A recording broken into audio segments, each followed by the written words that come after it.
but you might prefer to produce your own.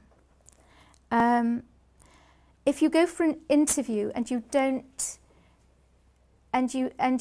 get in, you can ring up and ask why. One of our students wanted to go in for physiotherapy, was turned down by a couple of universities without an interview, went to another interview and was turned down. So she rang up all 3 universities and said why, expecting them to say because, we don't like ICC. But what they all said was there wasn't enough detail. There wasn't enough detail in your personal statement. There wasn't enough detail in your interview. So she had another interview coming up and she went away and worked really hard on her detail and got an offer. Okay. Once you've accepted your offers, you should sort out your finances and your accommodation. Everybody can afford to go to university. If you're from a low-income family or your students are from low-income families, they can get grants and they can get a student loan if you're keen on student loans.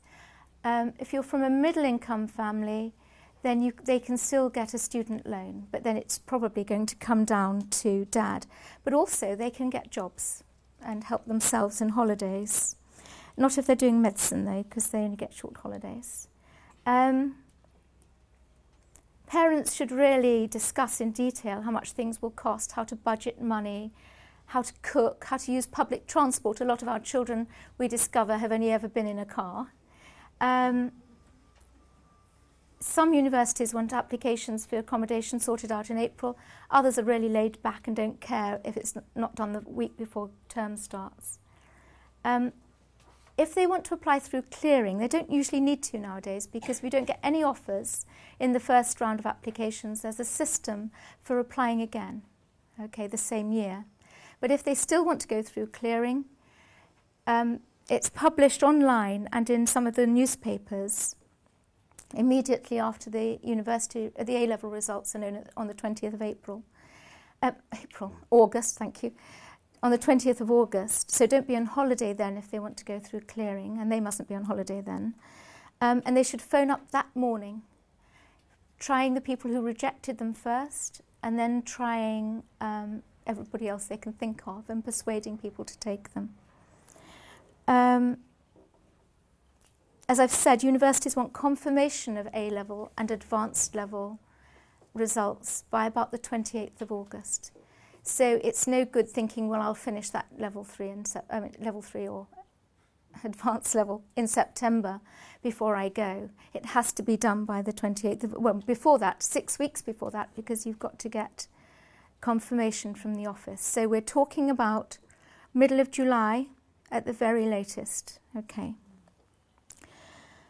So he's got a confirmed place, his money's sorted out, his accommodation's sorted, he needs help over choosing a church and some assistance to get settled. I would personally encourage them to join the Christian Union, even though they don't like sometimes the watery Christians that they find there. But it's something, it's better than nothing very often. Prepare the student for disappointment. He shouldn't go, or she shouldn't go, with rosy-coloured dreams. As Abby was saying, her first year away from home was really painful, and often university is a big growing year and it can be really painful, and part of that pain can be disappointment. The course might not be quite what they want, the university might not be, the city might not be, their friends might let them down, and they need to be thinking, how are they going to pray through that and persist through that? He has to know what's going on there. He must especially not have illusions about Christians, because this can cause big disappointments. He should understand what sort of views Christians at universities might hold.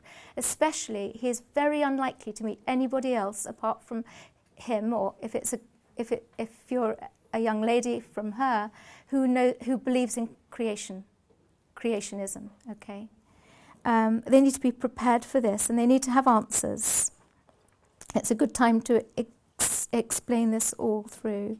There are lots of variations in what I've said in teacher training, languages, nursing and medicine, but it would take too long to go into all those details. The thing is, university can be a life-enhancing, life-changing, really, really worthwhile thing to have done. It's often the place where you meet your husband or your wife.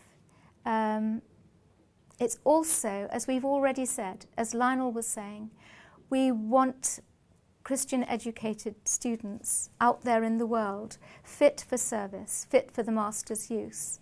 So if God is saying go to university, don't hold back, don't be scared of it, okay? If God is with you, there is nothing to fear, okay? It can be a very, very positive situation. Thank you.